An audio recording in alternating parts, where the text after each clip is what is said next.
নমস্কার বন্ধুগণ, আজ আমরা প্রবেশ করতে চলেছি এক ভয়াবহ যাত্রায়। ধর্মশাস্ত্রে বর্ণিত 28টি নরকের কাহিনীর মধ্যে আজ আমরা জানব পঞ্চম ও ষষ্ঠ নরকের ভয়ঙ্কর সত্য। এগুলো হলো কুম্ভীপাক এবং কালসূত্র। এদের শাস্তি শুনলে আমাদের শরীর শিউরে উঠবে, মন কেঁপে উঠবে, আর মনে হবে মানব জীবনে কখনো এমন পাপ যেন আমরা না করি। কুম্ভীপাক নরক। প্রথমেই চলুন প্রবেশ করি কুম্ভীপাক নরকে। কুম্ভীপাক শব্দের অর্থ হল কুম্ভীর বা কড়াইতে সিদ্ধ করা। এই নরকটি তাদের জন্য যারা জীবনে প্রবলভাবে অন্যকে নির্যাতন করেছে, পশু হত্যা করেছে কিংবা অকারণে জীব হত্যা করেছে।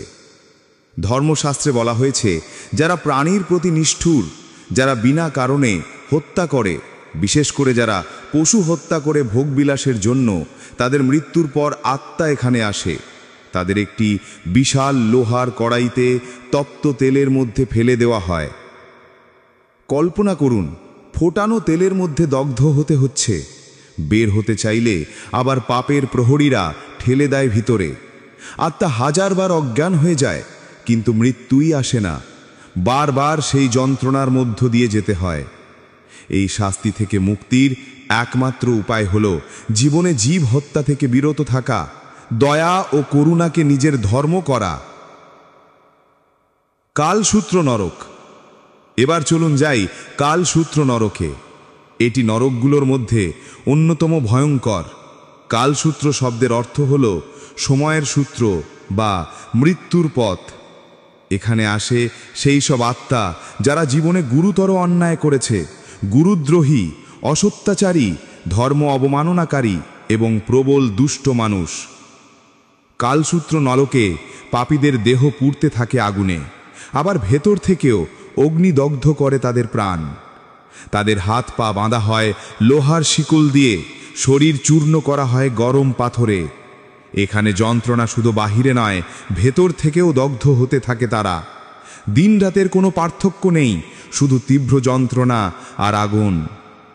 ধর্মশাস্ত্রে বলা হয়েছে, এই শাস্তি ভোগ করতে করতে আত্মা অনুতপ্ত হয়, কিন্তু তখন আর কিছু করার থাকে না। এই ভয়ঙ্কর নরক আমাদের শিক্ষা দেয়, জীবনে অন্যায়, গুরুদ্রোহ, ধর্ম অবমাননা যেন কখনো না করি। বন্ধুগণ, কুম্ভীপাক ও কালসূত্র নরক আমাদের জীবনে একটা বিশাল শিক্ষা দেয়।